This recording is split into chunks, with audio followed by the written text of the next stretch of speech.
You know, it is kind of interesting every time I talk about physical media versus digital media, these different reports that come out about physical media kind of dwindling in popularity. I actually do get some fairly diverse comments on those videos. There are quite a lot of people who still just buy physical, even though the trend is obviously going very much in the digital direction, and a lot of that has to do with like game subscription services, and then just the overall convenience factor of digital. But nonetheless, there are people who are very adamant that physical is the way to go, and I have to say, as somebody who myself really only buys digital nowadays, I love digital. It is extremely convenient. That being said, I have to admit, and anybody who is all digital has to admit this as well, that going all digital with video games, it is kind of concerning. It is a little bit frightening, I guess. Alright, maybe that's a little overboard. I don't know if frightening is the right word there. This isn't like the sinister movie I'm talking about, but it's something that should be approached with caution. There are interesting things that are going on with game subscription services, and maybe more than that, the game preservation movement has kind of made it clear that physical media is extremely important to have because,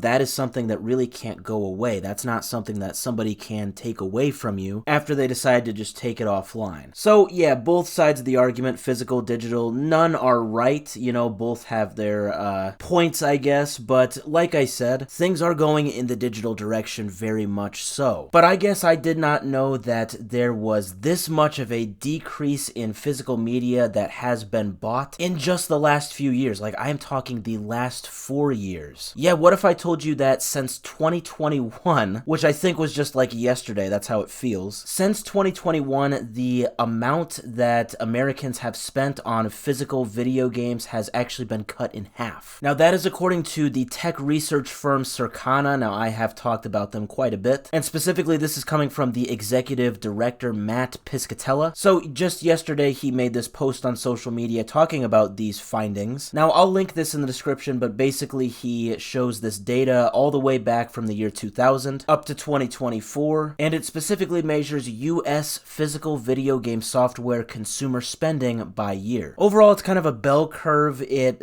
peaked actually in 2008. The peak in 2008 was, it looks like about 11.5 billion US dollars. Yeah, that was peak spending on physical video games. Now, this has very much declined since 2008. Now it's at under 2 billion. It's like 1 point maybe 7 or 8 billion. And according to his post specifically, it has gone down since 2008 by over 85%. But overall, we know that since the year 2000, obviously spending on video games overall has gone up. So it is very much clear that, yeah, physical games, the interest in it has just very much plummeted to now an all-time low. I guess for better or for worse, like I said, yeah, there's definitely an argument to be made in favor of physical media continuing on as we go forward, but unfortunately, it also looks like that, yeah, as we go forward, this number reflecting the amount spent on physical video games is only going to continue to decrease. I don't think it will ever actually hit zero, but definitely get used to this trend because it's very likely to continue as we go forward.